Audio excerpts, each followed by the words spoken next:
Jimmy, did you get what is the role of the oyster in the ocean ecosystem? They filter the water. Yeah, they filter water, right? California has made a commitment to ensure that public school students have the physical and emotional ability to tackle the challenges of a classroom education. We provide breakfast in the classroom, we provide lunch, and sometimes even supper for students.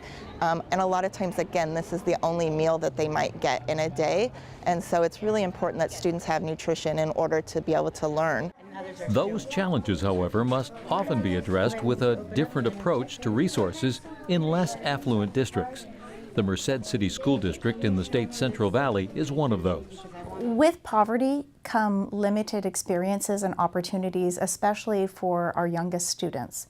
Not every student may have gone to preschool. Not every student comes to us with proficiency of the English language. And because of that, trying to ensure that all kids achieve academically as well as socially is a challenge for us. So look at this. Groups of 2. How many groups of 2 do you have? 9. In addition, some districts, such as Oakland's Unified School District, face the realities of urban crime as well as socioeconomic disparities. To combat these challenges, the state of California made the most significant change to education funding in decades. The Local Control Funding Formula, or LCFF, became law in 2013. It gives districts much more discretion in how funds from the legislature can be spent. It's focused on equity, which for us means fairness. It's recognizing that in order for students to meet the same high bar that we have for students across the state of California, some students are going to need more. And some cities have higher concentrations of those students that need more support. For the last 40 years, legislators in Sacramento largely told school districts how to spend their money. Funds were delivered to districts through dozens of strict categoricals. Those categoricals are now gone, replaced with 8 priority areas, such as providing quality teachers and safe environments, and implementing Common Core standards in English, math, and science. Each school district gets a base grant per pupil, plus more money for every disadvantaged student. The goal? Level the playing field. The state really came together with this new funding formula and tried to remove a lot of the categorical restrictions, and that has really made a difference, which has allowed us to focus on the needs of students and really also try to get as many decisions made as close to students as possible. The way our system's working now, one mandate of this new program is requiring each district to create a local control and accountability plan, or LCAP, with input from students, teachers, and parents. As a single mom, you're working and you're not always able to be at the school. So a lot of times there's work that's going on that you don't know about, and so you may not appreciate all the work that's going on because you don't see the work that's going on. But being involved in the LCAP has been able to give me that opportunity to see all the work that's going on, and that all these educators really do want the same thing, and they want what's best for your children. Our main focus are kids. So whether I'm talking to an organizer, whether I'm talking to someone in the district or a parent, we're talking about the kids. But districts like Oakland recognize that they are still catching up to school budget numbers that they once enjoyed before the nation's recent recession.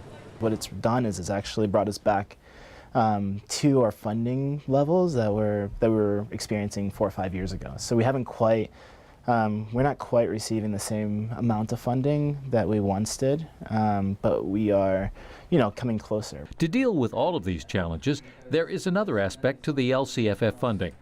In districts like Merced and Oakland, higher rates of poverty, children in foster care, and students with limited English language skills make the districts eligible for supplemental dollars. That money can be used in a variety of ways to address issues from absenteeism to remedial lessons to student welfare. We have kids who come in and they don't recognize any letters or letter sounds, and so we immediately need to begin intervention to get those kids caught up, even at the kinder level. Oakland also receives supplemental dollars in part because the community is considered a safe haven for children who have immigrated from third world or war-torn countries, often by themselves. Many of them have experienced rape, robbery, Many of them are coming alone to this country without having any English, having very little money. So we need to provide services for these students to be successful, not only in academics, but also to make sure that they have things like food, shelter, and also just the emotional counseling support that they might need to overcome some of the trauma. Parents in these districts see this new approach to funding as critical to giving their youngsters a better start in life. So my school, Hoover Elementary School, I think it got like about around $50,000, $45,000, $50,000.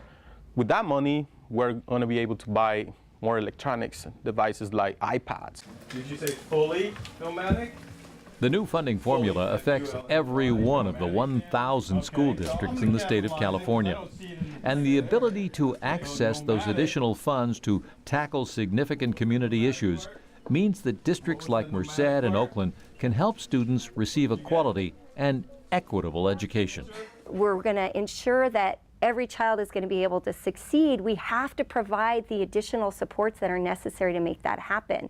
And when we do that, all of us benefit. I think it's extremely important that across the state that we say every child is expected to graduate, and we're going to do whatever it takes to make sure those students get what they need to be successful. California's first public school opened in San Francisco in 1848, and students were required to pay tuition to attend. But the school didn't last long. Word soon came that gold could be found in the hills, and the school's young pupils disappeared practically overnight.